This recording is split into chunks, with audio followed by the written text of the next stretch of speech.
a las 5 de la mañana cuando empieza la faena. Canta el pájaro en la rama con su melodía serena y el caballo en el potrero relincha junto a la yegua. Qué bueno huele el café a las 5 de la mañana cuando empieza la faena. Canta el pájaro en la rama con su melodía serena y el caballo en el potrero relincha junto a la yegua. Brama la vaca lebruna mientras el llanero ordeña, los alcaravanes cantan pidiéndole a Dios que llueva, porque la lluvia es la vida de nuestra querida tierra. La laguna y los esteros de tanta alegría se llenan, Dios nos deja un llano hermoso rodeado de cosas buenas y una llanura infinita con costumbres verdaderas.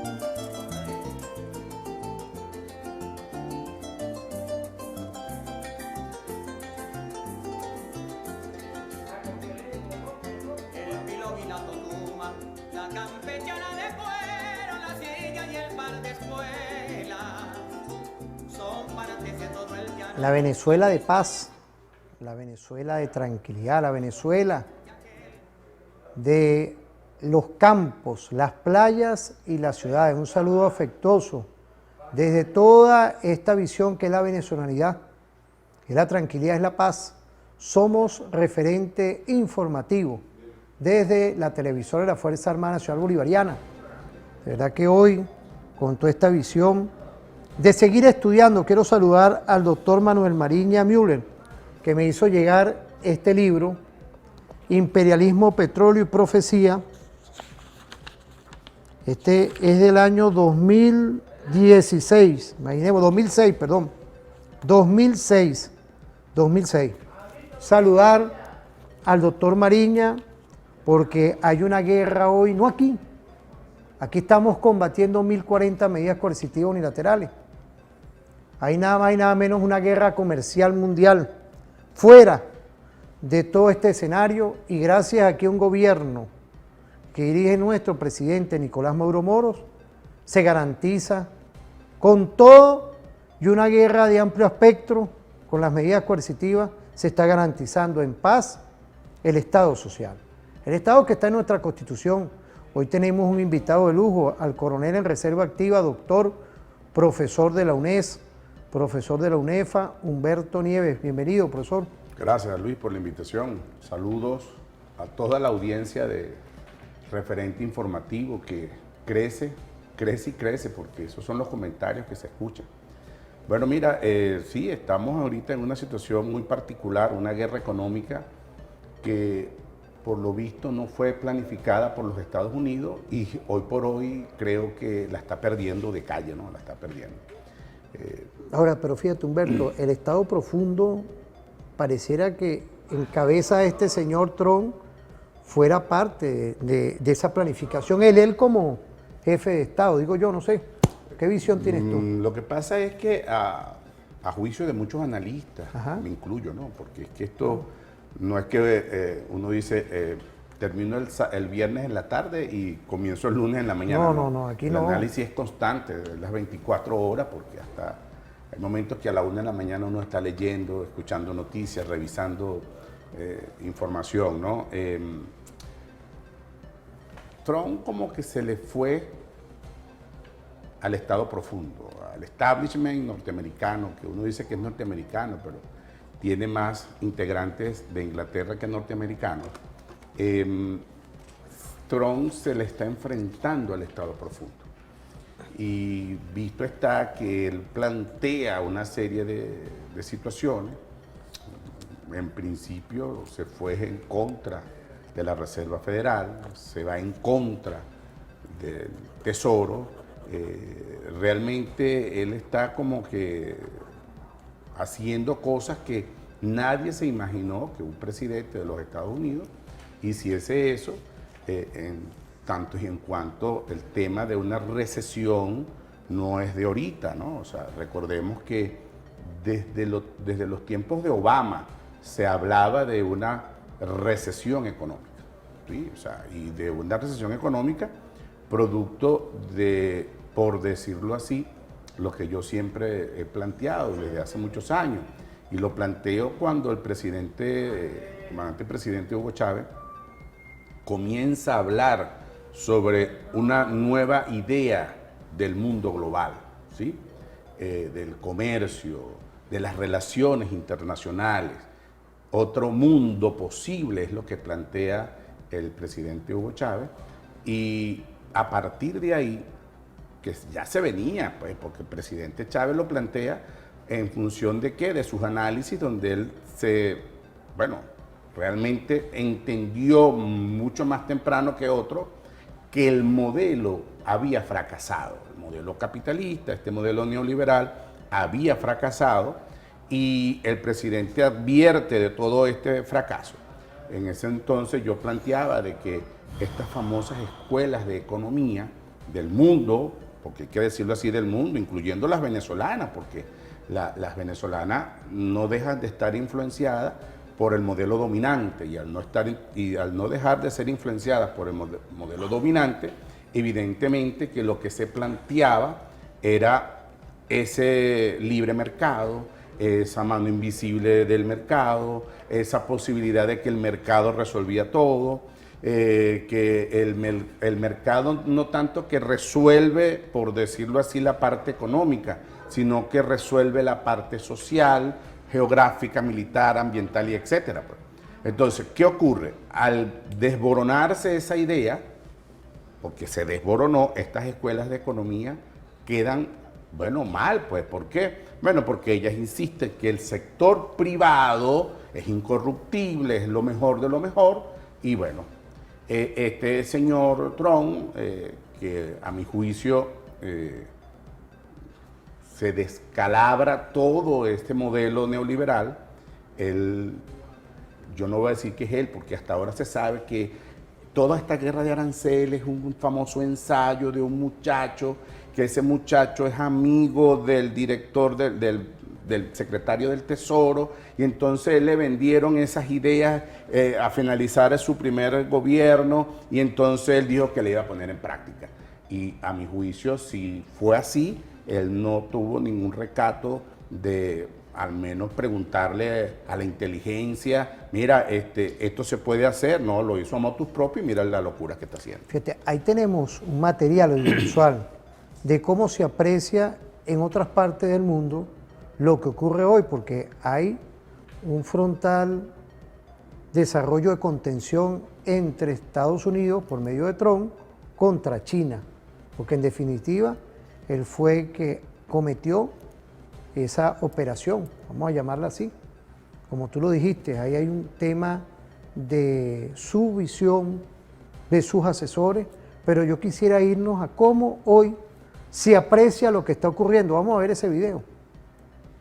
100 días, ¿vale? Y aquí tenemos guerra comercial en lo económico entre China y Estados Unidos. ¿Quién va a ganar la guerra comercial? ¿La van a perder todos? ¿En qué punto nos encontramos?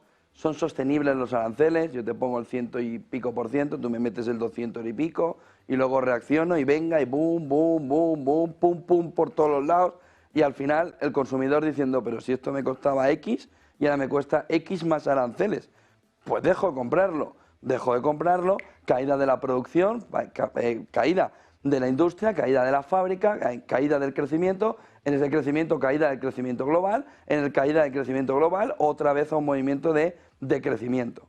Con lo que el lío en el que estamos es importante.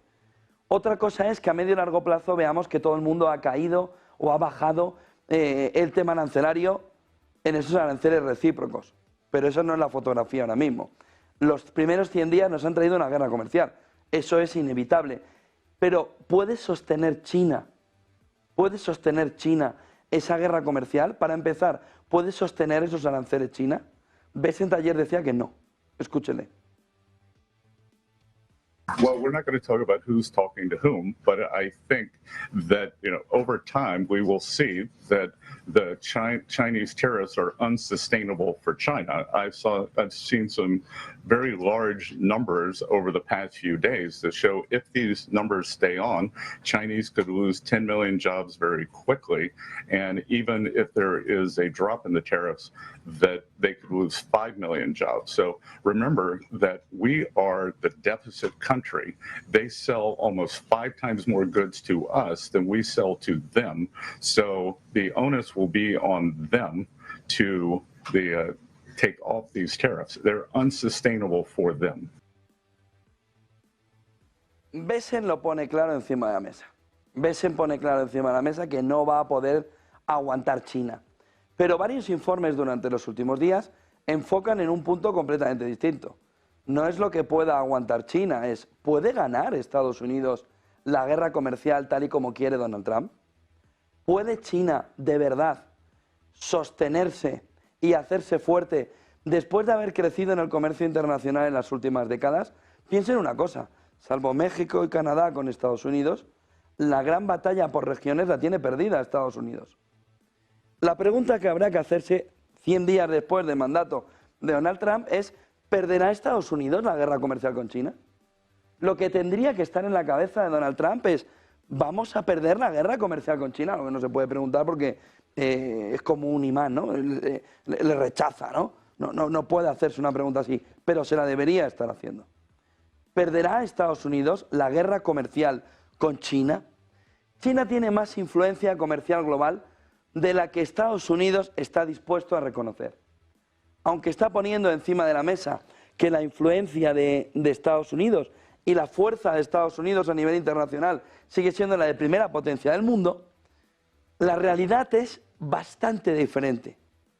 Es la primera potencia del mundo, pero en las relaciones comerciales, China ya tiene más influencia comercial global de la que Estados Unidos está poniendo o está reconociendo ahora mismo. La estrategia comercial de Trump aísla a Estados Unidos todavía más. Fíjate, esto es importante, porque pareciera, vamos a ir a los ámbitos, ¿no? Vamos a irnos un poco a los ámbitos nuestros. El ámbito militar se desarrolla, para los que nos están escuchando, nos están enviando mensajes ahora, 0424-205-2704, ¿cuál es el INSER, por favor? INSER ahí pendiente con eso, porque ahí hoy, gracias, estamos activos ahí en un tema de la guerra comercial que ocurre en el ámbito militar. Estados Unidos es público y notorio que tiene un pie de fuerza, pero siento yo que el ámbito económico ya China tiene todo un escenario. Por eso es que a mí me gusta buscar material de lo que está ocurriendo, de las visiones de cómo hoy en la globalidad, cuando se dicen cosas, de cómo se dicen y hacia qué público se dice, estamos viendo ya que dentro de este concepto está muy China ya acentuando lo que es la realidad, amigas y amigos, con objetividad siempre presente, de lo que hoy China es un potencial en el ámbito económico. ¿Qué podemos decir? En el ámbito comercial, pues. Pero es que, fíjate tú, ¿no? Vamos a poner dos momentos. Momento uno, Trump en su primer gobierno, su estrategia de seguridad nacional. En su estrategia de seguridad nacional, Estados Unidos, Trump, porque esa es la de él, pues la de sus asesores. Trump plantea de que él va a trabajar, porque él puede trabajar con China para negociar, y declara a Rusia su principal enemigo, lo declara enemigo. De hecho, las casi 20.000 medidas coercitivas que existen contra Rusia se dan prácticamente en ese momento histórico que es el primer gobierno de Trump. Ok. Ahora, por otro lado, China desde hace muchos años tiene una planificación estratégica. Xi Jinping lo único que dice en su estrategia de seguridad es que él no va a buscar problemas en el entorno cercano de ningún tipo, y que, bueno, va a seguir su estrategia de convertirse para el 2035 en la primera potencia mundial, en todos los ámbitos. Bueno, yo puedo decir sin ningún tipo de resquemor que ahorita China es la primera potencia mundial. El doctor Luis plantea de que sí, ciertamente los Estados Unidos tienen un pie de fuerza militar importante y respetable. Eso no se discute. Ahora bien, ese pie de fuerza que tienen los Estados Unidos en este momento, tendrán la disciplina, la moral, la aptitud y aptitud que tiene el ejército de China. Cuando uno ve demostraciones muy puntuales, un desfile, un despliegue, maniobras.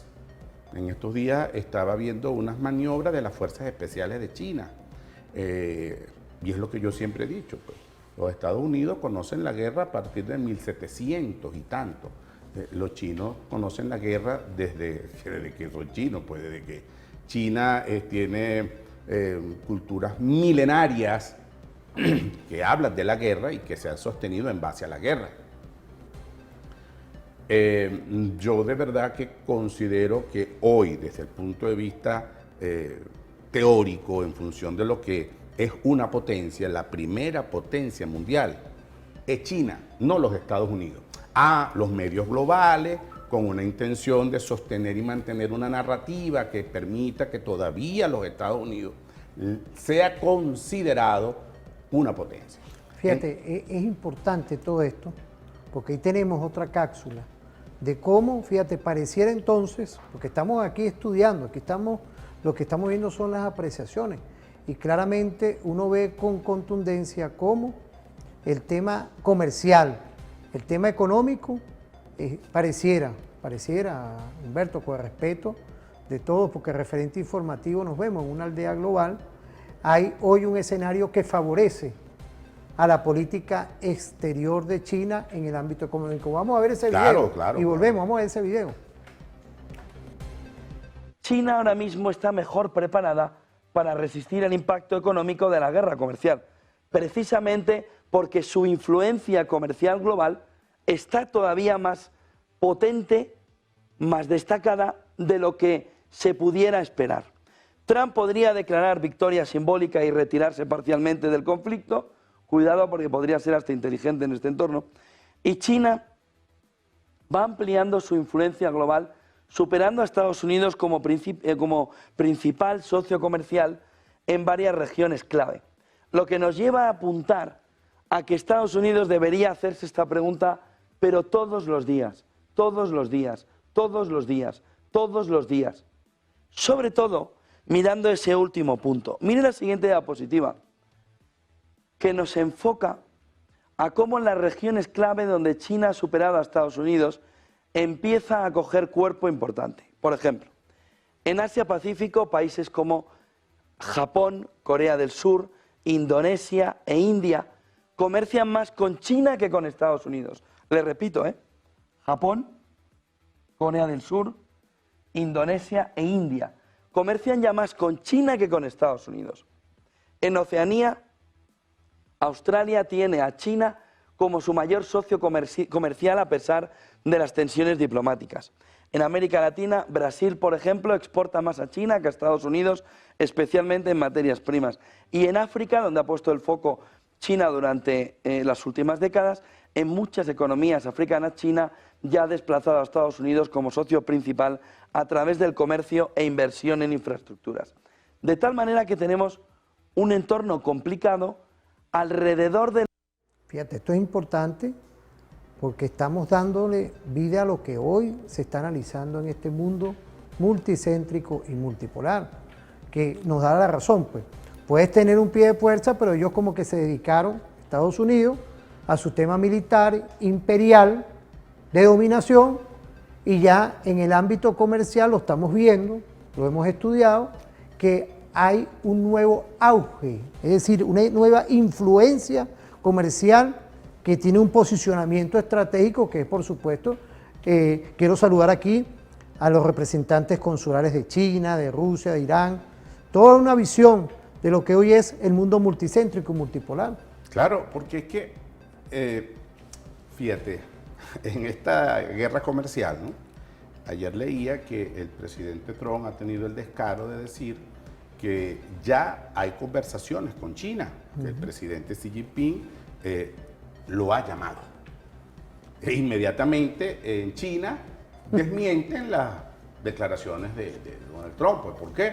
Bueno, porque lo que dice este señor, pues desde que comenzó la guerra comercial o la idea de la guerra comercial, evidentemente que China está mejor posicionada que los Estados Unidos, pues. Porque ¿cuál es el gran problema?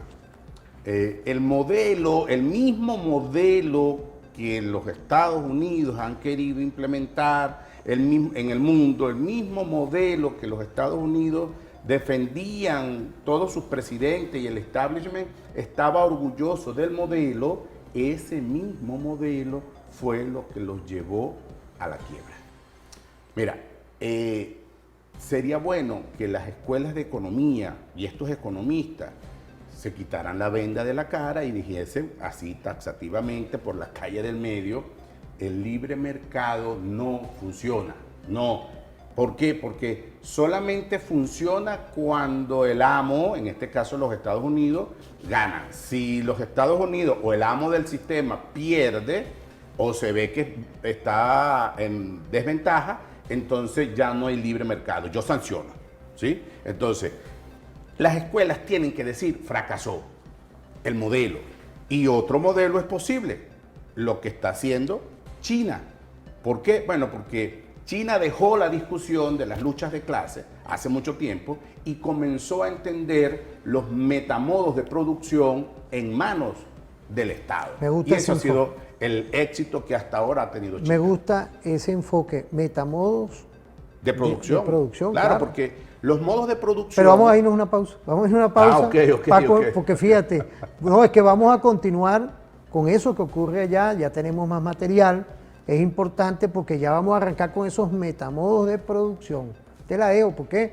Porque son enfoques que hoy hay que ir estudiando y te garantizo algo, Humberto.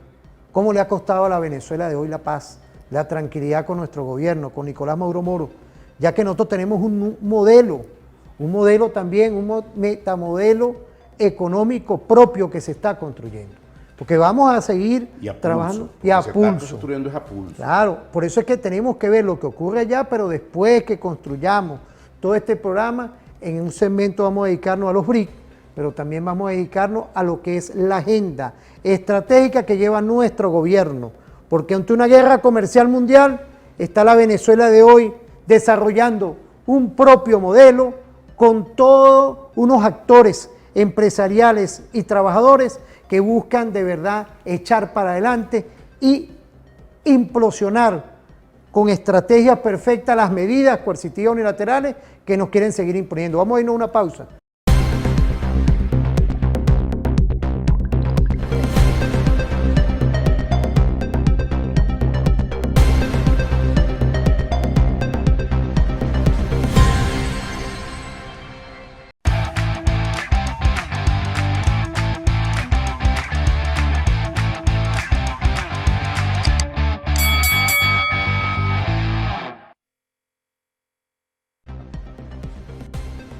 Eso es mar, eso es capital. Bueno, volvemos, ¿vale? Volvemos con lo que ocurre hoy en esta aldea que prácticamente ha cambiado los modos de guerra. Antiguamente, en toda la historia tenemos, tú como militar en reserva activa, sabemos que la guerra era convencional. Después, en toda esta historia han salido varios escenarios. Uno es la mente, con las corporaciones de la información, que es sin duda la industria cultural, pero también otra, como estamos viendo hoy, utilizar los medios y los sistemas de relaciones comerciales y económicas, de cómo vemos hoy, cómo buscan implosionar y arrodillar a los pueblos del mundo y a los gobiernos. Ahí tenemos un video, yo quería arrancar con ese video, vamos a verlo. ¿Qué te parece? ¿Lo tenemos por ahí, Gaucho? Vamos a verlo, gracias, en infraestructuras. De tal manera que tenemos un entorno complicado alrededor de lo que Estados Unidos cree, pero ya no es. Que es que China va ganándole gran parte de la tarta comercial. A partir de ahí, si la guerra comercial 100 días después solo la está ganando de una manera clara en la cabeza de Donald Trump, porque la realidad es, tú eres del Arsenal, pero Luis Enrique está viendo que te está metiendo un baño descomunal. Ayer. Y dice, hoy 0-1. Y dice, ya, va 0-1, pero podría haber sido 0-3 y no hace falta ni volar al Parque de los Príncipes. Pues la fotografía alrededor de cómo cree Donald Trump de, bueno, he perdido 0-1. Y dice, ya, pero es que en la vuelta va a ver tú, la que te viene encima con los franceses. Ahí empieza a ver Donald Trump, o empieza a ver el inversor, cómo Donald Trump tiene una visión distinta alrededor de lo que está pasando y de lo que de verdad está pasando. Sobre todo al mirar las zonas comerciales. ¿Qué es lo que pasa? Que llega un día y el emperador se da cuenta que está desnudo. Y hasta qué punto Donald Trump, llamándole gente, llamándole, no va tirando hacia atrás las posiciones. No va dando pasos atrás. Uno de ellos, Se habla mucho de India, de Japón, de Corea del Sur, son algunos de los favoritos, pero aquí el quid de la cuestión está con China, ¿no? Ayer se hablaba de una desescalada, de algunas exenciones. Scott Bessent, el secretario del Tesoro, decía que estos aranceles del 145% son insostenibles. Puede estar ahí la clave, ya no solo en los acuerdos que vayan alcanzando, sino en que haya una desescalada con China, ¿no? Que la tensión se rebaje, aunque sea temporalmente.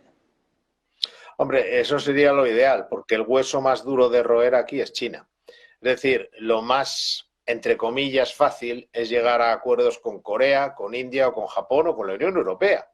Y de hecho estamos viendo esa voluntad. Por lo tanto, normalmente en estas situaciones, a ver, como Trump tiene razón en muchas de sus quejas, otra cosa es cómo procede en consecuencia, pero tiene mucha razón. Por lo tanto, tiene un déficit comercial con la Unión Europea que es una realidad. La Unión Europea es muy proteccionista y eso lo saben también la Unión Europea. Por lo tanto, cuando hay una situación que en el fondo todos saben que es verdad y todos quieren llegar a un acuerdo porque a Trump le interesa llegar a un acuerdo comercial con Europa y que se empiecen a ver más Pontiac y más Chevrolets por aquí, bueno, pues ahí es más fácil llegar a acuerdos. En el caso de Japón, 3/4 de lo mismo. Corea, pues se ven muchos Hyundais en Estados Unidos, pero pocos coches norteamericanos, por seguir con ese ejemplo. Pero con China es más complicado porque es un tema mucho más político. Porque evidentemente Trump tiene razón. Para abrir una empresa en China, un norteamericano, tiene que ceder el 51% a un particular o una empresa china. Eso no pasa en la viceversa, por no hablar de otras 1000 y otros inconvenientes. Por lo tanto, tiene razón en su queja. El déficit comercial entre Norteamérica y China es cada vez más favorable a China, cada vez vende más China a Estados Unidos. Estados Unidos quiere que eso se vaya solucionando, pero el problema es político. Dicho, y volviendo a tu pregunta, nada podía sentarle más al mercado que el hecho de que vaya habiendo apertura a negociar con China, una postura favorable. Ahora bien, es difícil. Yo creo que va a ser más fácil que veamos buenas noticias por el lado que ya las estamos viendo de India o incluso de la Unión Europea que de China. Bueno, pues a la espera de ver qué pasa con India. Fíjate, ¿qué podemos decir esto? Eso va con el enfoque, por eso es que te digo, vamos a aguantar el metamodo de producción chino, es algo que hoy vemos que hay epistemes, conocimientos y análisis de soberanía, de independencia, es decir, hay todo un blindaje para decir hoy que la guerra comercial que impulsa Trump, China, como lo dice el propio analista de ahí, de ellos, eso es de ellos, eso no es de nosotros. No. Que el tema que es un hueso duro de roer. Claro, porque, fíjate, el presidente Chávez decía que el neoliberalismo es la fase superior del capitalismo. El capitalismo como modelo, desde que nace y cómo nace, cómo se piensa, no se piensa desde la soberanía, no se piensa desde el respeto,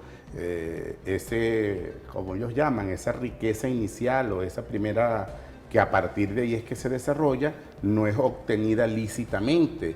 Recordemos a Marx, que decía que detrás de cada riqueza o fortuna hay un delito, ¿no? Entonces, no es viable cuando nace distorsionado, ¿no? China entendió porque ahí estaba lo medular. Esto de las luchas de clase propuestas por Marx, mi análisis muy particular, yo lo entiendo desde el momento histórico donde Marx hace su gran obra del materialismo histórico, que es describir de una manera muy bien estructurada, minuciosa, compleja, la realidad de esa Inglaterra en la Revolución Industrial. Ahora bien, estamos en otro momento histórico, ¿no? Sí, el tema de las luchas de clases van a existir, pero no es lo medular desde el punto de vista para el comunismo y para el desarrollo de la sociedad. Ahí estamos claros. ¿Qué ocurre entonces? China entiende de que lo que hay que cambiar es la manera de producir la riqueza. Entonces pasaron ellos de los modos de producción en manos de privados a los metamodos de producción en manos del Estado, ¿no? El joven que plantea el video, él dice, bueno, mira, en China para poder hacer una empresa, tú tienes que tener el 50 y tanto % en manos del Estado. Y el Estado, fíjate, hoy en estos recientes días, 600 y tantos % o el 68%, ojo, también hay que entender que no todo en China está en manos del Estado, todavía ellos están en un proceso de transición, ¿sí? Y todavía, porque sí, ya es comunismo, ya ellos tienen años, pero van para 70 y tantos años tratando de pasar completamente al comunismo. Fíjate, nosotros estamos comenzando. Claro, pero fíjate, hay un detalle que ellos programan de 50 en 50. Claro, porque ellos... La planificación. Sí. Fíjate, entonces volvemos con el tema, con ese enfoque perfecto que tú le diste al tema económico. El modo de producción. metamodo de producción significa que hoy China tiene toda esa vitrina, es porque se prepararon. Claro, y fueron poco a poco. Ahora, es decir, lo ideológico es una cosa, claro, pero lo comercial pareciera... Claro, va de la mano. Va de la mano. Claro, van de la mano. Eso sí, han tenido sus momentos. ¿Por qué? Porque es que China, cuando comienza a despertar, que la gente se da cuenta, comienza a atacarlo. Te vi en una conferencia en estos días que nos hablaba, por eso es que me gustó este programa, sí, entonces, de lo que eran los tiempos, de la evolución del proceso chino. Ahora, fíjate tú, cuando uno traspola todo esto a la realidad venezolana. Mira, el presidente Nicolás Maduro lo está haciendo de manera extraordinaria, estratégica. ¿Por qué? Bueno, porque es que acá no se puede ir de sopetón. Irse de sopetón era crear todo un conflicto. El presidente está llamando y ha sido uno, bueno, para mí, igual que el presidente Chávez, pero en tiempo el hombre que más ha llamado al diálogo, que más ha llamado a la concertación, sí, que le ha tendido la mano a la empresa privada. El empresariado como que entendió que ponerse o en contra políticamente, siendo ellos empresarios, eso no le iba a dar ningún tipo de resultado. Y hoy, bueno, mira, yo considero que el empresariado en total está actuando con conciencia, con inteligencia, y se está apegando a lo que plantea el presidente. Pues, ¿por qué? Y entonces vemos cómo hoy por hoy podemos decir tranquilamente que todos los alimentos de Venezuela los producimos los venezolanos. Fíjate, ahí hay un detalle, te agradezco, fíjate, Gaucho, hay un detalle importantísimo, ¿no? Porque todo esto está prácticamente evaluándose, como tú lo dijiste en estos días, cuando nosotros sacamos la operación que venía el COVID. Y esto fue todas las medidas. Ahí tenemos otros materiales, Nicolás, que hemos presentado. Con todo el respeto, un saludo a nuestro presidente Nicolás Maduro Moro, igualmente a la doctora Cilia Adela Flores de Maduro, ¿no? Porque fíjate, antes que empezara este andamiaje, sacó este andamiaje de guerra mundial comercial y le sacó inclusive decreto, toda una operación. Pero fíjate, hay algo ahí que es importantísimo. Estamos hablando de China, viniste a Venezuela, importante lo que estás hablando, pero hay una recesión hoy que va a causar estrago en Estados Unidos, pero que sean los medios internacionales que están cubriendo eso. Vamos a verlo, porque aquí defendemos nuestros derechos humanos, los derechos de todo nuestro pueblo, y lo está haciendo perfectamente nuestro gobierno garantizando, como tú lo dijiste, las necesidades básicas que hoy están reflejadas en nuestra Constitución de la República Bolivariana de Venezuela. Vamos a ver ese video para volver, porque hay recesión hoy y hay hoy causas que van a afectar posiblemente a los pueblos del mundo. Nosotros no. Nosotros estamos creando toda una política consecutiva de 10 años sin parar en favor del Estado social. Vamos a ver esa cápsula. Una sesión con caídas. Vamos a analizarlo de la mano de Jaime Santos, es Investment Strategy de ING España y Portugal. ¿Qué tal? Buenas, Jaime, buenas tardes.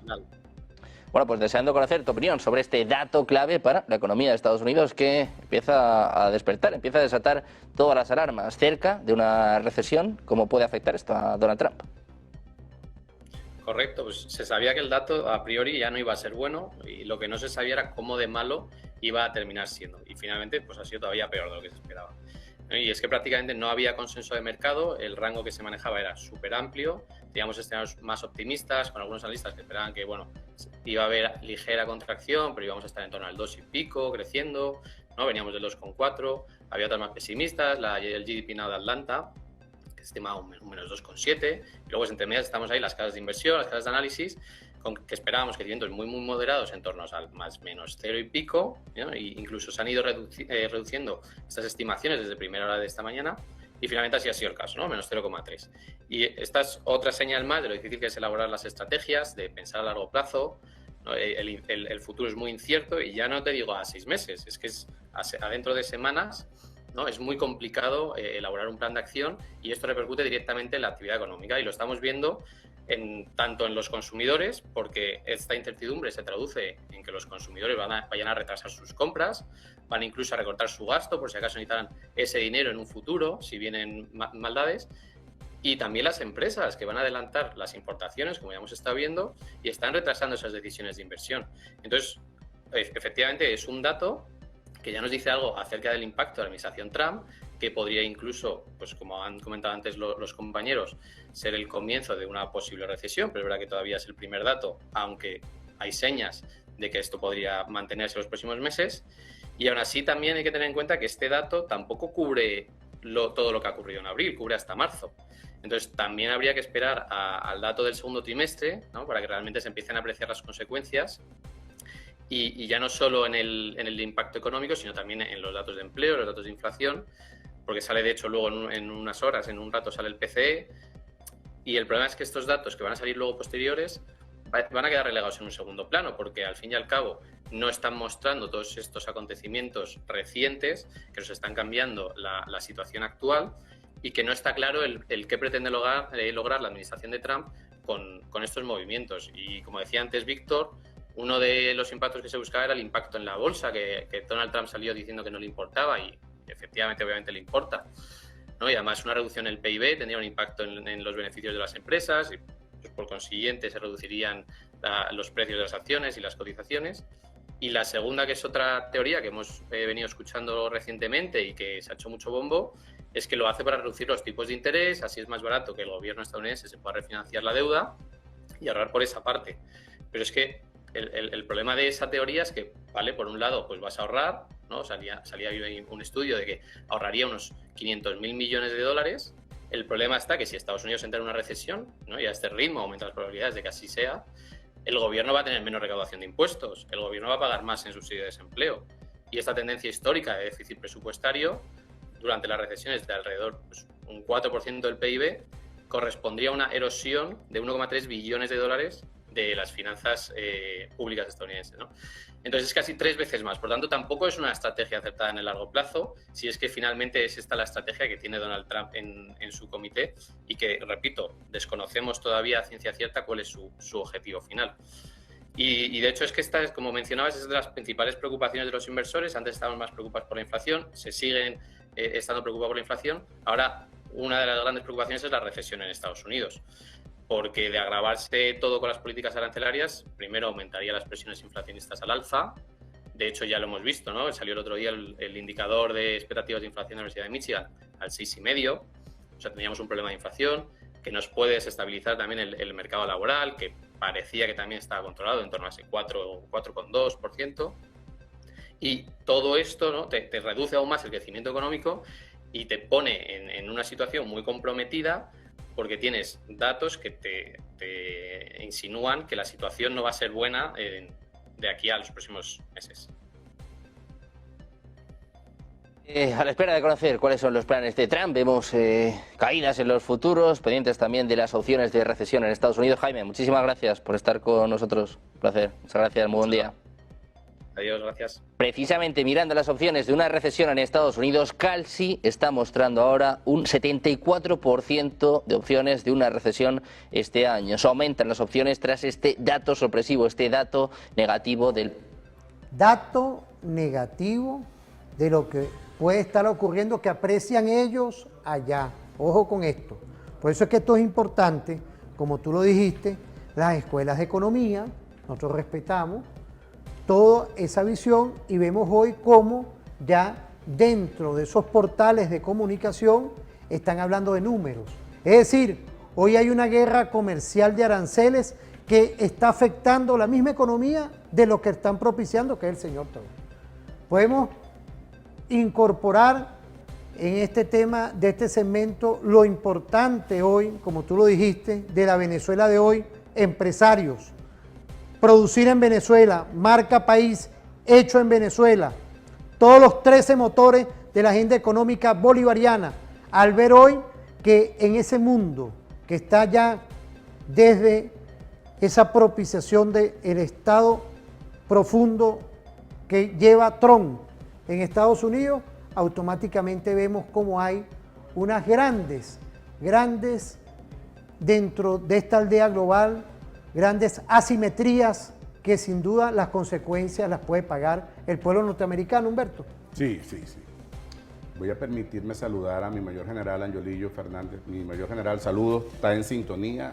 De verdad que apreciamos sus comentarios. Fíjense, es que no quiero vaticinar cosas que suenen como una desproporción, ¿no? Esa famosa recesión norteamericana no es de ahorita. O sea, no vayan a empezar, si Trump la está acelerando, por llamarle así, ¿no? Pero esto viene más atrás de Obama. ¿Por qué? Bueno, porque es que ellos mismos se fueron desindustrializando y ellos fueron partiendo de que si se producía afuera era mejor. Incluso, o sea, convirtieron a China en la principal fábrica del mundo, ¿no? Entonces, lo que no quiero vaticinar, porque suena incoherente, pero a sus análisis, es que los Estados Unidos, recordemos que de la recesión de los 20 fue mediante una guerra. O sea, propician una guerra para poder salir de la recesión. En atención de que hoy por hoy la primera potencia militar es China, y yo la secundo con Rusia, porque eso de que son los Estados Unidos, no, porque tienen muchos problemas. La única manera viable, y se ha discutido, y hay estudios y análisis de que de que la recesión arrope a todos los Estados Unidos, la única manera que va a tratar de conseguir este señor para salir de la recesión es a través de una guerra. Ahora bien, ¿con quién? Bueno, escenarios existen muchos, pero uno de los principales escenarios que existen, pero que no se dice nada, es de una guerra civil dentro de los mismos Estados Unidos. ¿Por qué? Bueno, porque no van a tener cómo enfrentar, si se da la recesión, como ya está dándose desde el punto de vista total, para enfrentar otro tipo de escenarios, ¿no? ¿Por qué? Bueno, porque los otros escenarios serían ataques a nuestro país, que se prendan a nivel de la América focos, conflictos de baja intensidad, como le llaman ellos, para poder sostener una guerra que le permita entonces poder hacerse de dinero y tratar de sacar las industrias o tratar de industrializar nuevamente a los Estados Unidos para que salga de la recesión. Ahora bien, parece mentira, de darse una recesión como se está dando en los Estados Unidos, los tiempos para poder salir de la misma van a ser mucho, pero mucho mayor que cuando la primera recesión de los años 20. Entonces, realmente, lo otro es que de darse como se está dando, y digo yo de darse como se está dando, porque ellos lo que están haciendo es anunciándola. El gobierno federal no ha decretado la recesión y le va a costar hacerlo porque va a ser un fracaso totalmente. En un programa anterior yo dije que este señor Trump es experto en fracasos económicos. Lleva 6 fracasos fuertes y yo vaticiné para ese momento que el próximo fracaso económico de Trump va a ser la empresa que llaman los Estados Unidos. Considero que la guerra de aranceles o comercial, como se le está llamando, ya la perdió los Estados Unidos. No es que la está perdiendo, no es que el presidente habla de una realidad y la realidad es otra y China plantea otra cosa. No, ya la guerra la perdió. ¿Por qué? Bueno, porque desde que comenzó toda esta laraca hasta este momento, él simplemente ha dicho que los países los han llamado, los presidentes los llaman para, y bueno, dijo una expresión grotesca, ¿no? Pero, ¿y si los presidentes los llamaron, si ellos ya están hablando, por qué él no saca la tabla de los nuevos aranceles y cuál fue el éxito de esa guerra? No lo ha dicho. Entonces, el que está ganando, como quien dice, no necesita mayor cosa, pues. Lo otro es que esos éxitos que él ha tenido con las llamadas de los presidentes, él debería expresarlos para darle... Ahí sí pudiese intimidar a China diciendo, mira, yo hice esto con estos países. Bueno, no se ha vuelto a hablar más el tema de Canadá, no se ha vuelto más a hablar el tema de Dinamarca. O sea, realmente uno entiende. Lo otro, como dice el conferencista, el señor del video, y la expresión es propia de ellos, ha reculado mucho. Y hay cosas que ha desestimado, pero no se dice. Entonces, yo creo que ya la guerra de aranceles la perdió Estados Unidos y Trump va a tener que rectificar. De lo contrario, porque tiene el temor. En diciembre, China prometió aranceles 0. Si de aquí a diciembre China logra plantear los aranceles 0, ¿quién va a negociar con los Estados Unidos? ¿Quién va a ir a los Estados Unidos a negociar qué?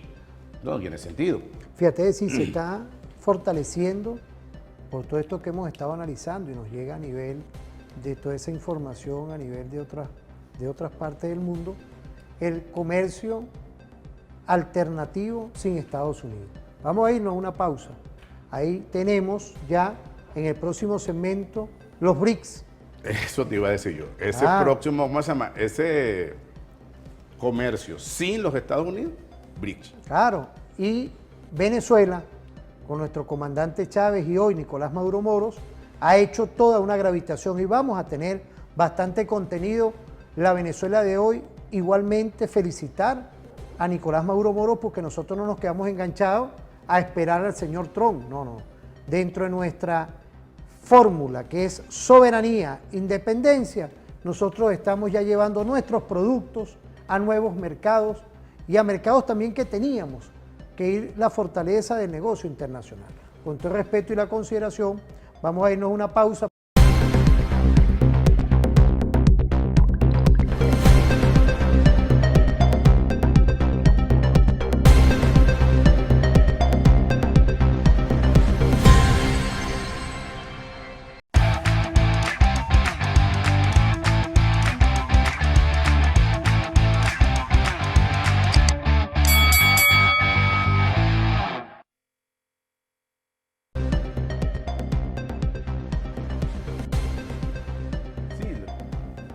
Le pusiste añadidura, agradecido, ¿vale?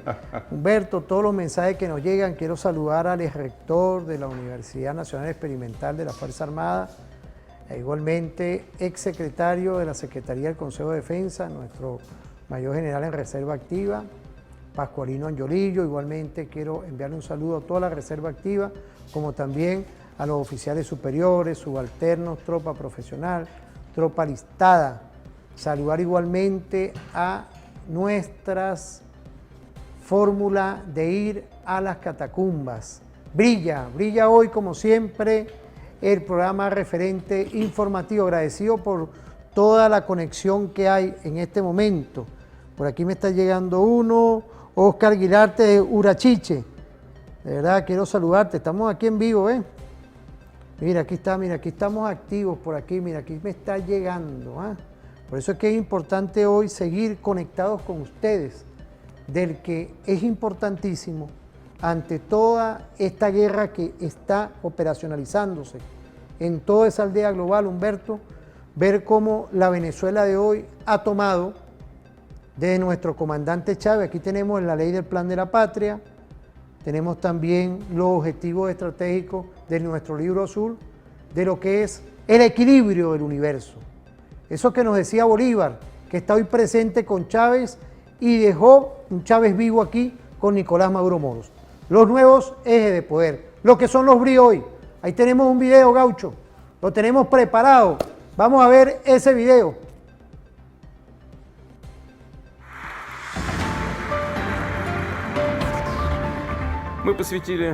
Nos hemos fijado el objetivo de convertirnos en una de las 4 economías más grandes del mundo. Por cierto, según algunos datos, incluidas estimaciones del Banco Mundial, hicieron cálculos adicionales y colocó a Rusia en el 4º lugar. Estábamos por delante de Japón.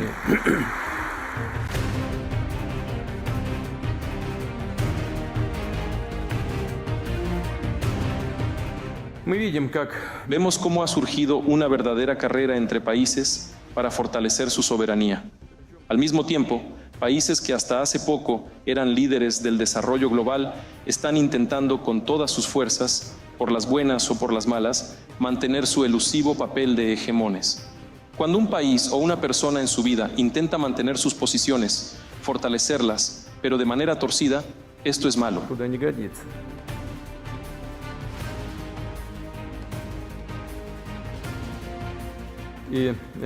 Aquí vemos, por supuesto, que la economía número 1 ya es China, y por un amplio margen del segundo lugar, India. Es la tercera economía más grande del mundo y un líder mundial en términos de dinámica de desarrollo.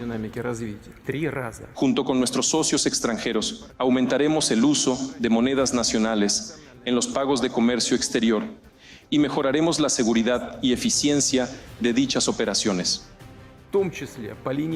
Entre otras cosas, los BRICS están trabajando en la formación de un sistema de pagos independiente que no esté sujeto a presiones políticas, abusos y sanciones externas. Permítanme recordarle a este respecto que este año se han sumado nuevos miembros al trabajo de los BRICS: Arabia Saudita, Irán, Emiratos Árabes Unidos, Egipto y Etiopía. Por lo tanto, la participación de nuestra asociación en el PIB global ha aumentado al 36% y en la población del planeta al 46%. Al mismo tiempo, los BRICS tienen un gran potencial para la incorporación de nuevos miembros. Y, por supuesto, saludamos y apoyaremos este deseo de los socios interesados de desarrollar contactos con los BRICS en diferentes continentes. La economía global ha entrado en una era de cambios serios y fundamentales. Está surgiendo un mundo multipolar con nuevos centros de crecimiento, inversión y vínculos financieros entre estados y empresas. La economía rusa responde a estos desafíos y también está cambiando dinámicamente, ganando mayor fuerza y estabilidad.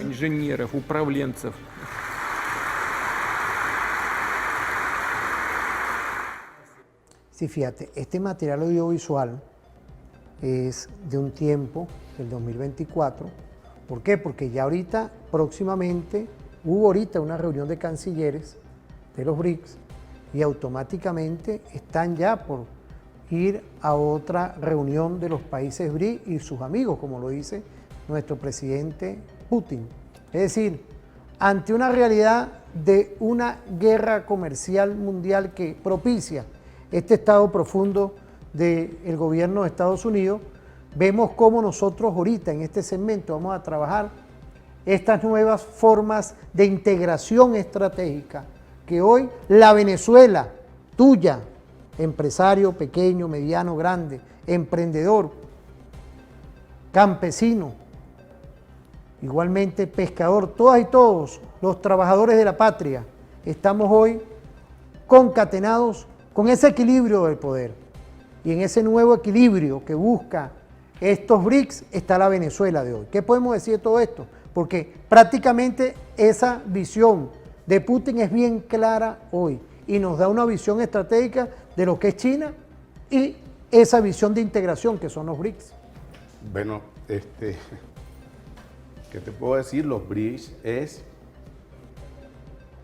no es la solución per se, pero es una nueva forma de ver este mundo, una nueva forma de entender que hay otras posibilidades que no sea ese mecanismo neoliberal, donde, como se dice, pues, el capitalismo no nace desde la nada, no nace desde lo inocente, el capitalismo nace desde el asalto, desde la violencia, así es que nace de la violación de los derechos del hombre. Putin, eso es desde 2024, ¿no? Y ya él dice que la primera potencia es China, por un amplio margen, y da a entender, bueno, no lo da a entender, lo dice explícitamente, que la segunda economía del mundo es la India. Ahora bien, esos datos no los manejaba Trump. Esos datos, evidentemente que los tenía que haber manejado Trump. Entonces, ¿a qué se expuso Trump? Si sabía que no podía, porque si no tiene sentido, o sea, si sabía que no podía remontar todo, ¿para qué se expone a hacer esta guerra económica de aranceles? Yo considero que ahí hay un tema de ego, no sé, cuando él dejó, no ahorita, hará cuestión de mes y medio atrás, dejó entrever de una posible reelección. Yo creo que él va a ser así como Ucrania, pues, para el momento de las elecciones en los Estados Unidos, va a iniciar una guerra contra alguien, en este caso sería contra ellos mismos, porque aunque ustedes no lo crean, ese cuento de la guerra civil dentro de los Estados Unidos ya tiene años y en determinados estados ya hay movimientos que se están resguardando ante cualquier eventualidad referente a una guerra civil. Es decir, fíjate, la situación entonces es compleja dentro de Estados Unidos. Claro. Ahorita con esta guerra contra los inmigrantes también, que carga desatado este señor, que respeta los derechos humanos de una gran cantidad de personas que fueron para allá. Nosotros respetamos, porque hay de todas las naciones de América Latina ahí. Es decir, es complejo que pueda sobrevenirse un desorden a nivel interno por producto de todo este andamiaje y la recesión que ya se está presentando hoy. Bueno, lo que se ve revisemos las declaraciones del gobernador de California. Me interesa esa apreciación. Sí, o sea, cuando uno ve que el gobernador de California le está diciendo al presidente de los Estados Unidos, California se hizo con inmigrantes, respetamos a los inmigrantes, tú nos envías a los inmigrantes, nosotros los respetamos, y ellos van a hacer todo lo humanamente posible por mantener, digamos, lo que ha sido por años la idea del inmigrante dentro de los Estados Unidos, ¿no? Y el gobernador de California se le está enfrentando directamente al presidente de los Estados Unidos. Ese es uno. Vamos a un segundo momento. Recientemente la presidenta de México plantea de que en una de las tantas conversaciones, porque es que esto es un tema de locura, ya esto es un tema de que el hombre anda desesperado, le dice Trump a la presidenta Claudia Sheinbaum de que qué posibilidades existen, o sea, porque Trump le dice que en qué puede ayudar los Estados Unidos a México para el combate del narcotráfico, ¿sí? Y Trump sugiere que una forma que tiene él, que él cree y que él está recomendando, es que permita a México que el ejército norteamericano entre a México a ayudarlos a combatir el problema del narcotráfico. La presidenta le dice que no, que la soberanía no está en discusión, que la soberanía de México no se viola, etcétera, etcétera, etcétera.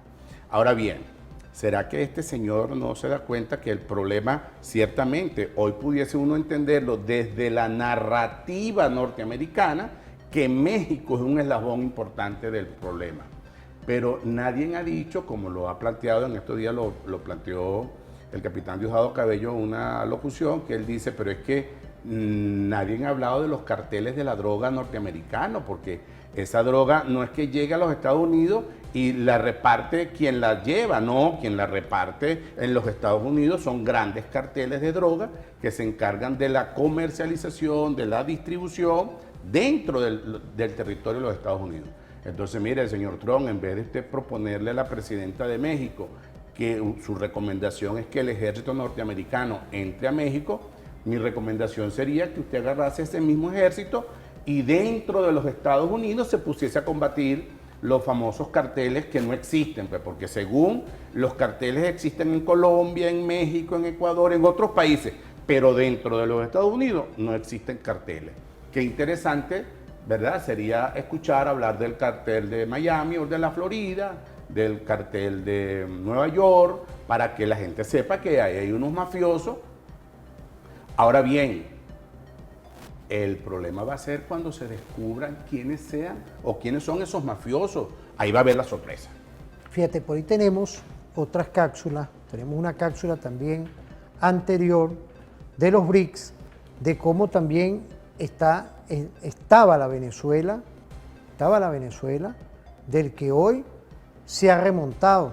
Es decir, los BRICS, de cómo estaba la Venezuela, lo importante de los BRICS. Tenemos una cápsula y tenemos otras que tienen que ver con un nuevo sistema de comercio, de pago, sistema el que utiliza el señor Trump con la Reserva Federal, el sistema SWIFT. Ya hoy, en este momento, ya el sistema de los BRICS para ese intercambio comercial está ya operacionalizándose. Vamos a ver esas cápsulas para adecuarnos hoy de lo que tenemos una vitrina en este 2025 de la Venezuela de hoy, en nuevos mercados. Están yendo delegaciones estratégicas hoy que envía nuestro presidente Nicolás Maduro Moros para llevar nuestros productos que están hoy comercializándose tanto en China como en todos otros países y naciones de nuestro mundo multicéntrico y multipolar. Vamos a ver esa cantidad de material audiovisual que es importante, lo que está rodando hoy en el mundo, lo positivo de la Venezuela de hoy. Del mundo. Los BRICS surgieron a principios del siglo XXI. Inicialmente, era simplemente BRIC, acuñado por Jim O'Neill de Goldman Sachs en el año 2001, para representar las 4 economías en rápido desarrollo: Brasil, Rusia, India y China. Sudáfrica se unió al grupo en 2010, añadiendo la S final a la sigla. El propósito de BRICS es promover el desarrollo mutuo y la cooperación entre los países miembros. Su objetivo es apoyarse mutuamente en su crecimiento económico y tener una voz más fuerte en la política económica global. Son una fuerza a tener en cuenta y contribuyen significativamente al crecimiento global. Ahora, conozcamos brevemente a los miembros. Brasil, el país más grande de América del Sur, es rico en recursos naturales y tiene un fuerte sector agrícola. Rusia, el país más grande del mundo, es un actor importante en el sector del petróleo y el gas. India, con su enorme población y su fuerza laboral experta en tecnología, es un actor clave en la industria global de TI. China, la segunda economía más grande del mundo, es una potencia manufacturera mundial. Y Sudáfrica, la economía más grande de África, es rica en minerales y tiene un sector financiero sofisticado. Estos países, cada uno con sus fortalezas únicas, trabajan juntos bajo la bandera de los BRICS para influir en las tendencias y políticas económicas globales. Su cooperación es un testimonio de la cambiante dinámica de poder en la economía global. Ahora que sabemos quiénes son los BRICS, conectemos los puntos con la decisión de nuestro país latinoamericano. Entonces, ¿qué país latinoamericano estamos hablando? Es Venezuela. Sí, Venezuela, un país conocido por sus abundantes reservas de petróleo y una economía en montaña rusa. En los últimos años, Venezuela ha enfrentado hiperinflación, contracción económica y un éxodo masivo de su población. En un intento por estabilizar su economía, Venezuela ha decidido abandonar el dólar estadounidense como moneda de referencia. Es una medida audaz, que no está exenta de riesgos. Pero Venezuela no solo está cambiando su política monetaria, también está cambiando sus alianzas. Ha decidido unirse a BRICS, la Unión Política y Económica de Brasil, Rusia, India, China y Sudáfrica. BRICS representan una parte importante de la economía mundial y tienen su propio banco de desarrollo. El que viene, hermano. También miramos a un duro golpe a Venezuela debido a las sanciones unilaterales de Washington. La empresa estadounidense Chevron se ha visto obligada a detener los suministros de petróleo de Venezuela a Estados Unidos. Por esos volúmenes se redirigieron a otros mercados, en lo que anunciaba el CEO de la compañía, Mike Wirth, durante una teleconferencia. Decía: tenemos una larga trayectoria en este país y creemos que nuestra presencia ha sido beneficiosa para Venezuela y para Estados Unidos. Hemos operado bajo diversas sanciones de la OFAC, desde la primera administración de Trump hasta la administración de Biden y hasta la actual. Los cambios recientes nos han impedido pagar impuestos y regalías sobre los envíos de petróleo venezolano a Estados Unidos. Por lo tanto, esos envíos se han detenido. Los envíos de petróleo siguen en curso, simplemente se están enviando a otros mercados. Según Wirth, China es el mayor importador de petróleo venezolano. Ya ha habido informes de los medios de comunicación de que funcionarios del gobierno venezolano estuvieron en China esta semana discutiendo la opción de aumentar las ventas a China. Este sistema tiene como objetivo promover el uso del yuan en transacciones internacionales y ofrecer una alternativa al sistema SWIFT, controlado por Occidente. La iniciativa busca fortalecer la posición de Shanghái como un centro financiero global y apoyar la iniciativa de la Franja y la Ruta en un contexto internacional cada vez más competitivo. En este sentido, China está marcando así el inicio de una nueva era en el ámbito financiero. Este avance busca promover un desarrollo que facilite la participación de las entidades en la competencia y cooperación internacional de manera más segura, conveniente y eficiente en la economía global del siglo XXI. De esta manera, se abren posibilidades para el comercio internacional y desarrolla una red de pagos digitales que ya abarca a 200 países, incluidos 10 países de la Asociación de Naciones del Sudeste Asiático, ASEAN, y 6 países del Medio Oriente, los cuales representan el 38% del comercio mundial. A partir de ahora, las transacciones internacionales ya no tendrán que pasar por el sistema SWIFT, que suele tardar de 3 a 5 días y está dominado por el dólar estadounidense. En su lugar, las transacciones ingresan en su totalidad al mundo del yuan digital chino, reduciendo el tiempo de procesamiento a solo 7 segundos. El anuncio llega en un momento en que Washington ha impuesto aranceles del 145% sobre productos chinos y Pekín ha respondido con tarifas del 125% a mercancías. Venezuela tiene una relación petrolera importante, siendo el gigante asiático el principal comprador del crudo venezolano. Esta cooperación se basa en un modelo de préstamo por petróleo, donde Venezuela suministra petróleo a China a cambio de financiación y apoyo económico. China ha sido el mayor receptor de crudo venezolano, incluso cuando las exportaciones venezolanas han sido afectadas por sanciones y aranceles de Estados Unidos. Bueno, la Venezuela de hoy no se quedó enganchada en guerras comerciales.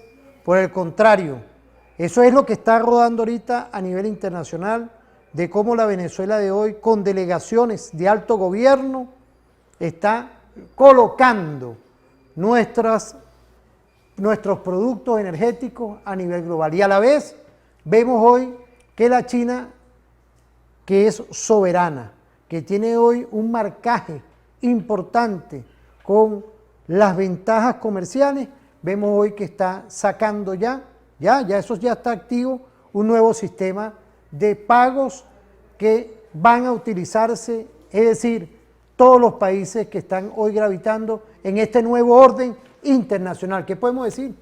Bueno, era necesario. ¿Por qué? Bueno, porque... Es la calma que requerimos dar aquí a todo nuestro pueblo, a nuestros industriales, a todo y todo, de lo que hoy se desarrolla ante una guerra comercial global, lo que hoy está haciendo alternativamente la Venezuela de hoy. Mira, en una declaración el presidente Putin dice que solamente por el uso del SWIFT, creo que son 30 trillones de dólares. Entonces, sin hacer nada. O sea, los Estados Unidos se ganan una cifra bastante pronunciada sin hacer nada, solamente por utilizar el mecanismo, ¿no? Un mecanismo que por demás fue impuesto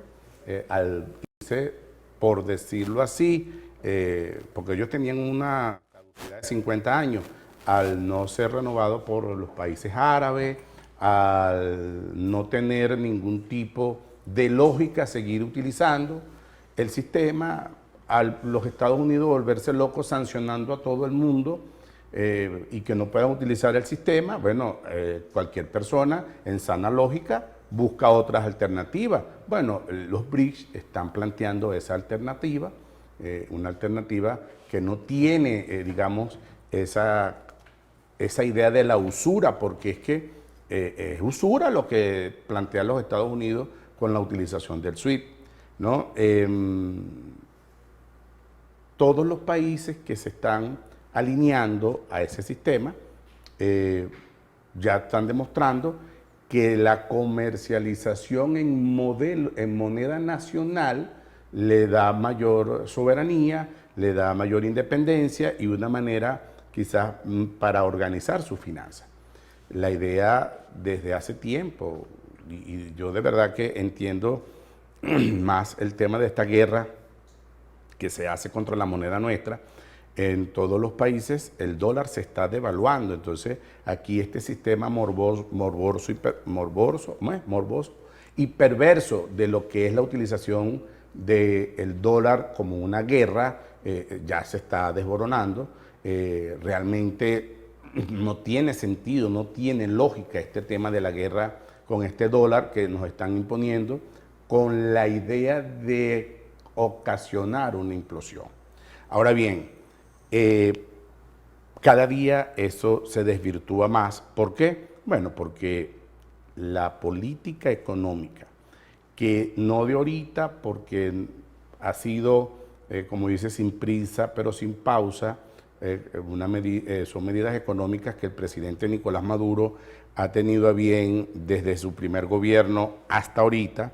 Recordemos de que al presidente Nicolás Maduro le ha tocado ese momento histórico donde se arreciaron las medidas coercitivas, donde las sanciones fueron, bueno, totalmente brutales, y hay que reconocer que para ese momento histórico no teníamos la fortaleza, no teníamos las capacidades, pero hoy por hoy podemos decir que poco a poco se están remontando todas estas vicisitudes, todas estas dificultades, y hoy por hoy Venezuela aparece, ¿verdad? No lo dice Venezuela, porque no es un tema que lo dice Venezuela, es que organismos y mecanismos multilaterales dicen del crecimiento económico de Venezuela.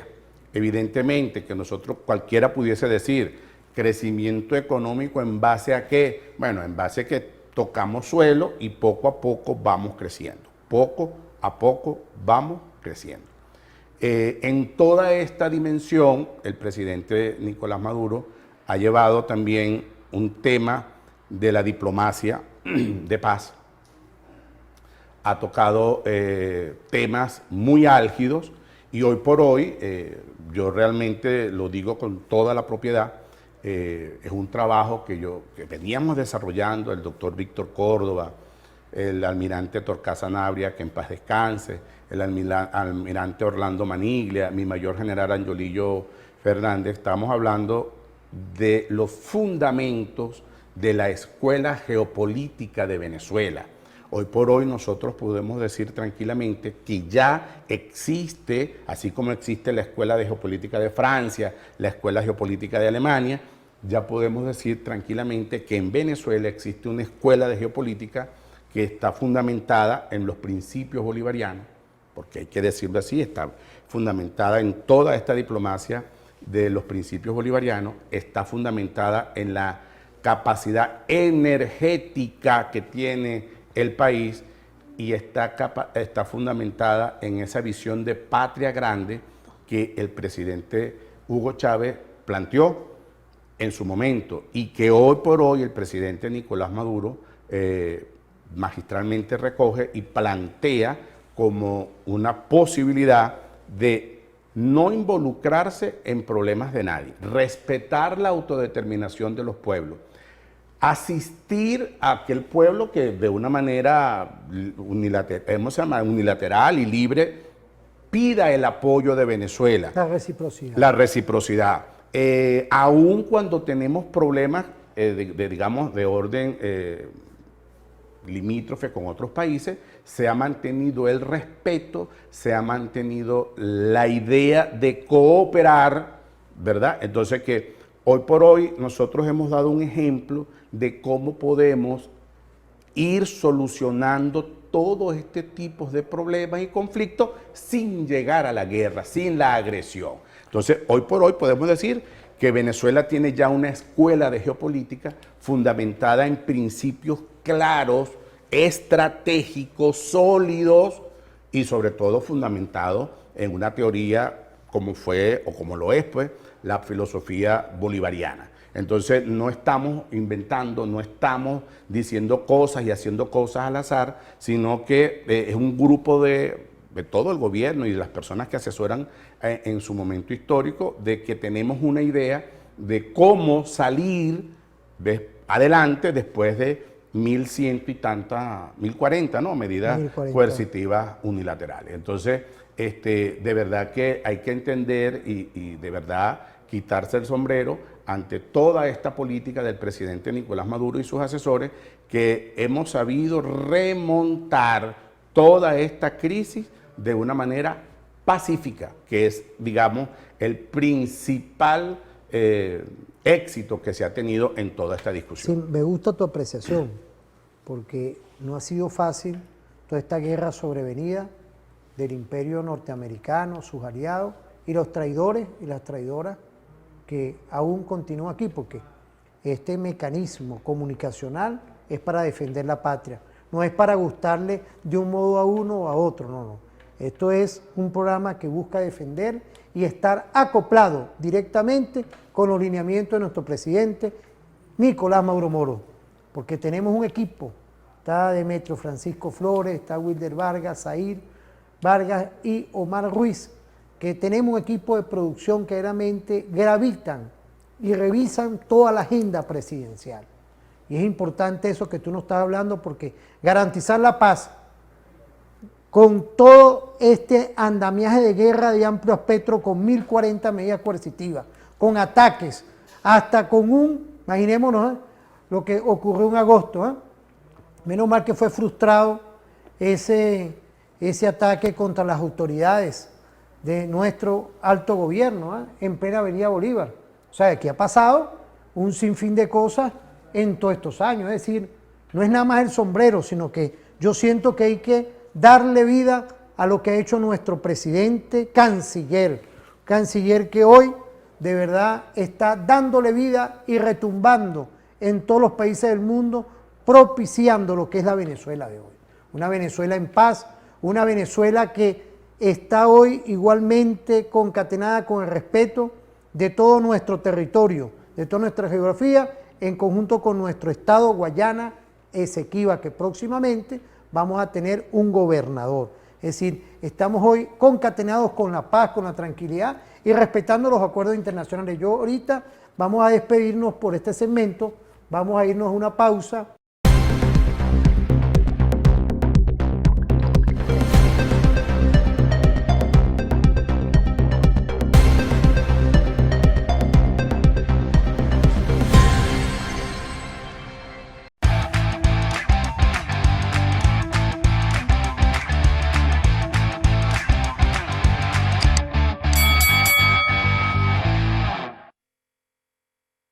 Duele arrechamente.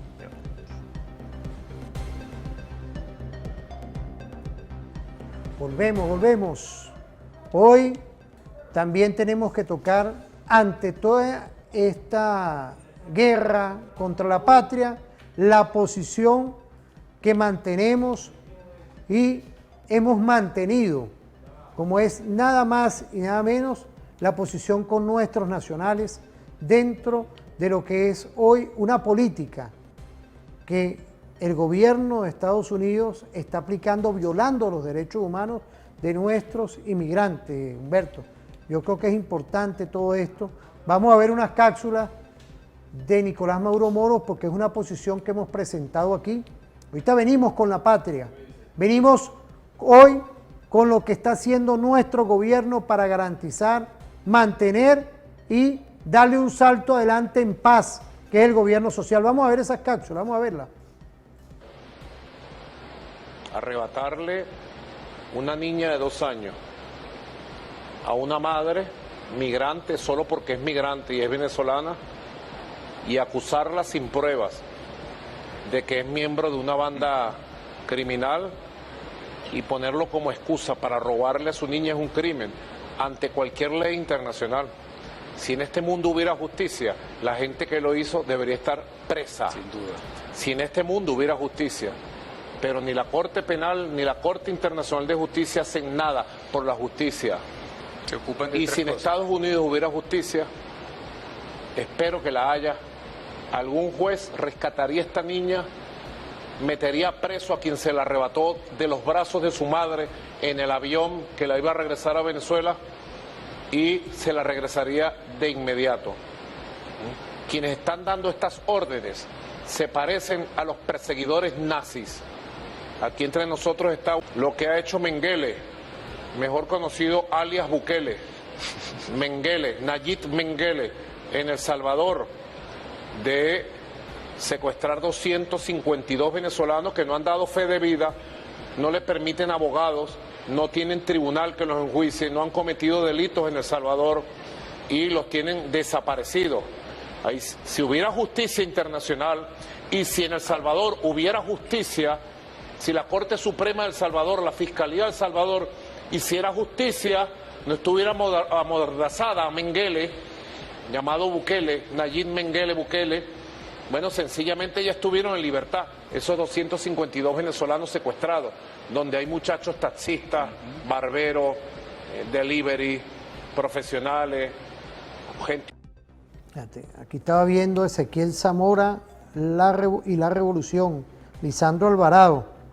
Quiero agradecerle a Biblioteca Ayacucho, allá al Ministerio de Cultura, que nos envió por medio del profesor Jorge Berroeta este libro. Quiero agradecerle también a nuestro general Pompeyo Torrealba. Bolívar, dime la verdad, mi alba pintada en el papel. Otro trabajo muy bueno de lo que es hoy.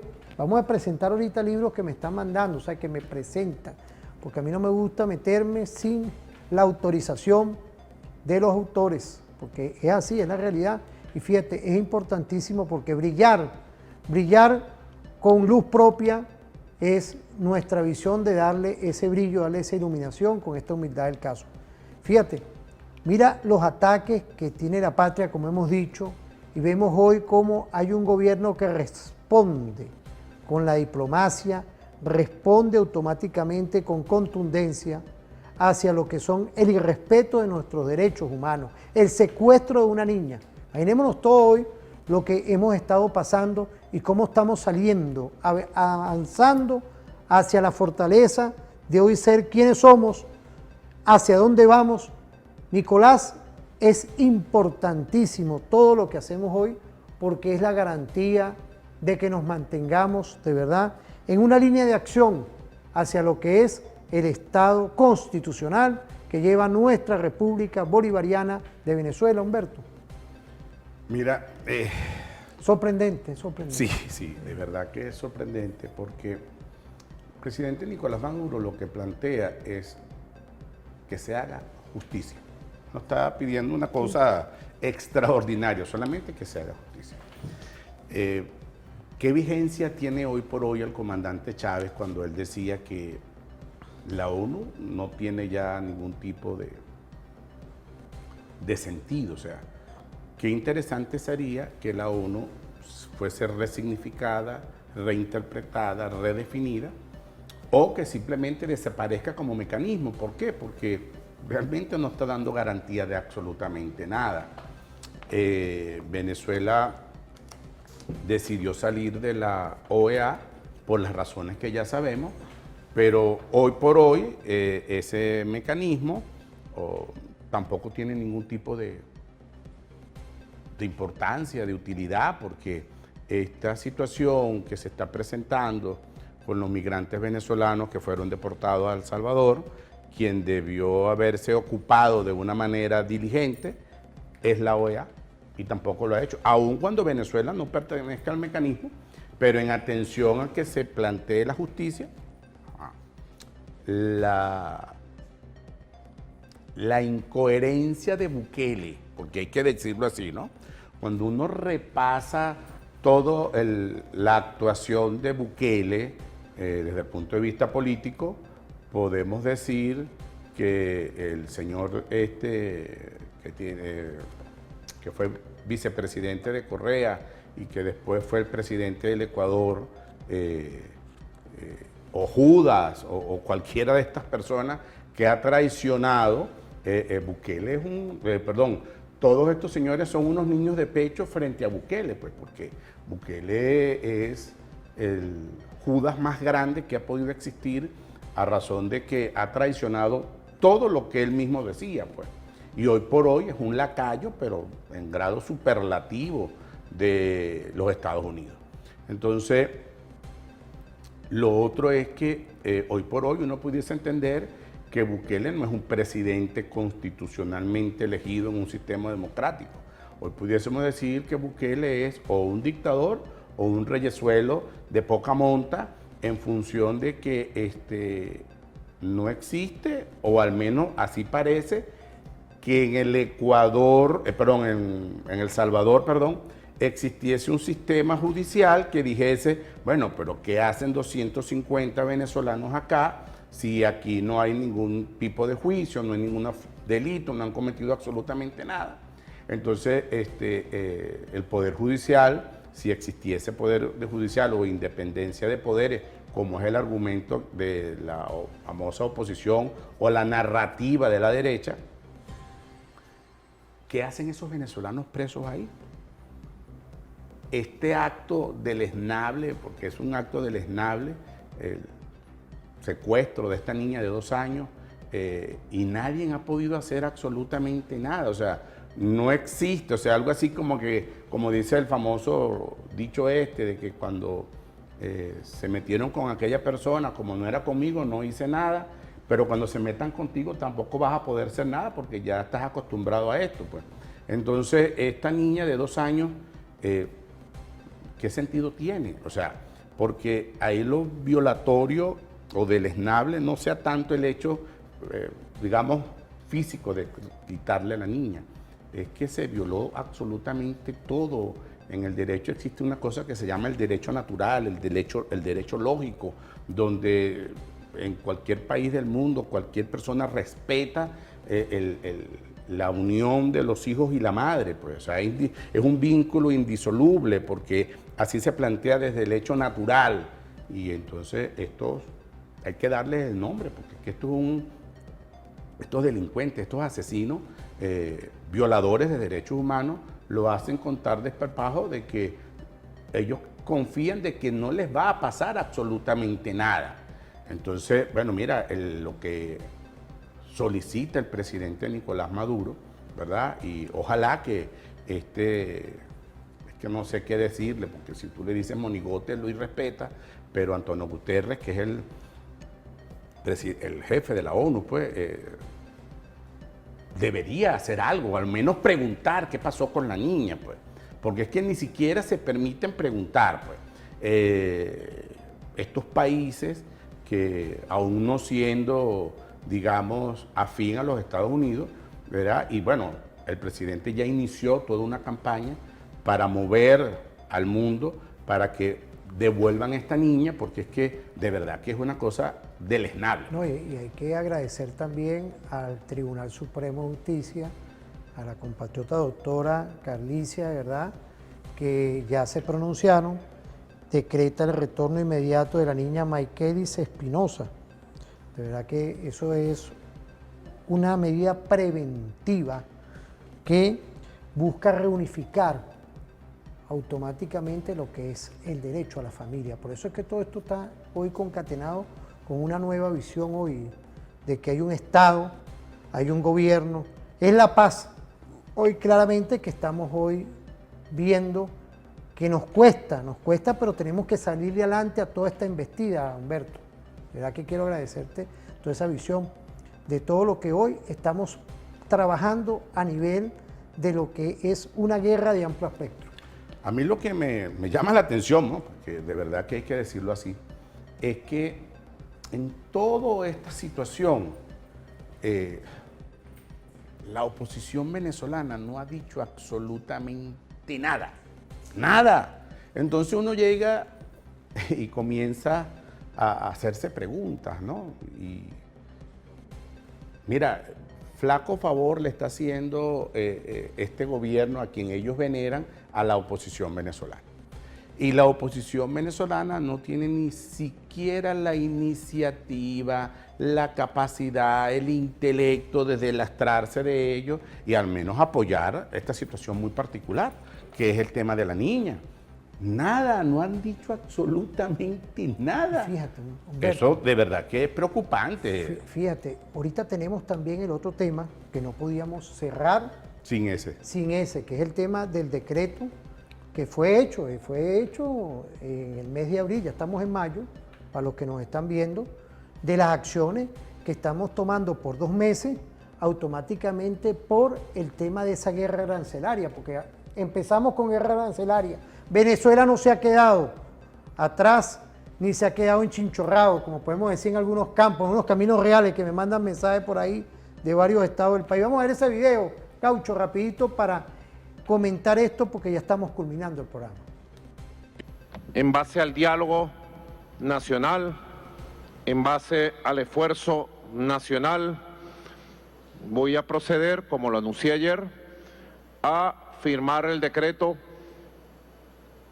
por el cual, ante las circunstancias internacionales y el impacto de la guerra comercial y económica contra el mundo y contra Venezuela, contra todo nuestro continente, yo apelo a las facultades constitucionales que me da el decreto de emergencia económica para proteger integralmente todos los sectores productivos y garantizar equilibrio, armonía, capacidad de resistencia y recuperación frente a las circunstancias que se presentan en el mundo.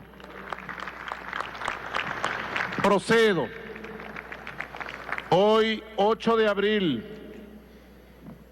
a firmar, señora vicepresidenta, el decreto de emergencia económico que me faculta por 2 meses a obrar, actuar y accionar distintas modalidades de políticas públicas para defender la economía nacional, protegerla y avanzar. Aquí está. Firmado.